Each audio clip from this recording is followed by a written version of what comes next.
Hello, my wonderful viewers, and welcome to another episode of Betty Adams Overanalyzes. Today we are going to take a flying leap out of our usual path of contentment and into a whole new series. Today we are going to look at the new series on Netflix, BitChute.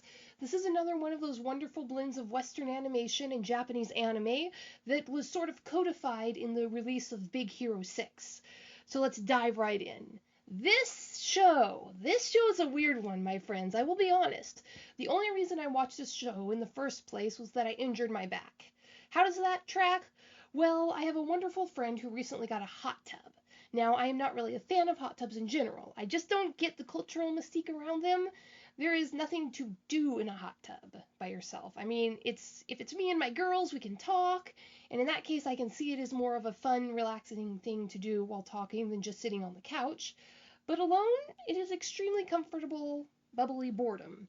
You can always listen to a podcast or something, but the sound of the heater and the jets easily drowns out the speakers on my smartphone, and I am leery of dousing my headphones again, and I don't care how small the danger is, I am not hardwiring myself to any electronic device while submersed in salt water. Long story short, when my chiropractor prescribed long soaks in a hot tub, my generous friend offered me the use of her tub and the use of her fancy new smart TV with strong speakers mounted over said hub in an ergonomical watching position. So to fight the boredom and keep my brain numb while my muscles relaxed, I tuned into Netflix and into what I thought would be a nice simple kids show about video games. I was slowly and cunningly relieved of that idea.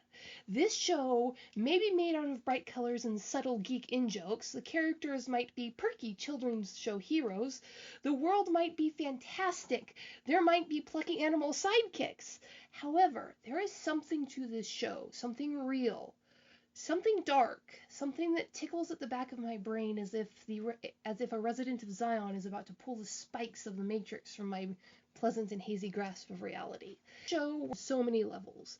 On the one hand, I wouldn't hesitate to plunk my most cosseted innocent cousin down in front of the shiny lights and bright colors, and the real treasure was the friend along the way level of moral messaging. But there are the more unsettling points of subtext, the abuse of power that often comes with pride and praise, the slavish devotion to corporate products that can possess even the cleverest and seemingly the most jaded individuals if they don't have a real moral core to supplant it, the unspoken pecking orders that exist even in the most meritocratic organizations, especially in the most meritocratic organizations, the dangers of letting social media rule your behavior through fear of social rejection, the freedom that comes with sticking by your own moral code. Then there are the subtle clues that this show is going in a far more mature direction than the art style would indicate. That the colors and the My Little Equine mentality is just a sugary frosting over a hard tack of dark post-apocalyptic sci-fi. The show works on many levels. I will get into this more in each individual episode, but this show addresses some pretty dang scary real-world issues. Real issues that face us every day, issues that we are only dreaming about because we see them on the event horizon. But the one that really stuck out to me was how a system of giant companies that can see, predict, and react to our interests. Something very real, very modern, almost old news at this point. See, this is one of those shows that is rather meta. Don't get me wrong, you can jump into this show and enjoy it at any point, but there are second and third generation geek memes baked into the very fabric of the show. Many I recognized, many I am sure I missed. But there was one that I saw and recognized without understanding, except in the most general of terms. I knew what kind of thing this meme was referencing, but I'd never experienced the exact media that it was referencing. I was curious, but not enough to Google the references once I got out of the hot tub. But within 12 hours, YouTube produced an hour-long explanation of the meme in my favorite format. A meme from a genre I didn't participate in a format I was only recently acquainted with, and from a show I had never watched on any of my friends' devices. That is creepy.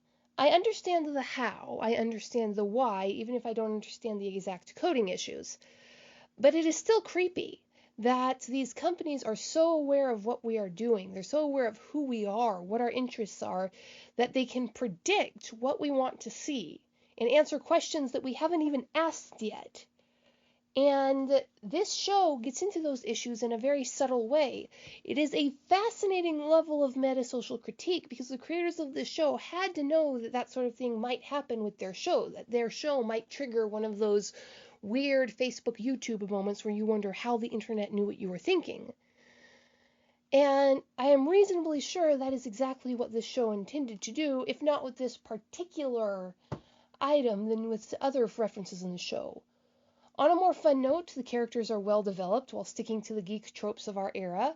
The creators are playing up the Dilbert aspect of their marketing, playing to an underserved demographic, in this case, a sort of mishmash of government employees and big box store employees. If you've ever worked in either of those environments, you understand the trials these poor kids go through.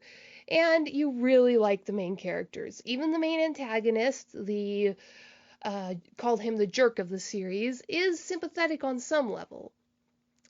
The overall show seems to be a monster-a-day format that slowly and subtly builds towards a season-long mystery, which is going to morph into a series-long mystery, because it's not resolved by the first season. It is, in fact, only fully established that it exists in the first season. There are missing parents, evil coworkers, and suspiciously clean food trucks, and suspiciously filthy vending machines. Don't try the egg salad.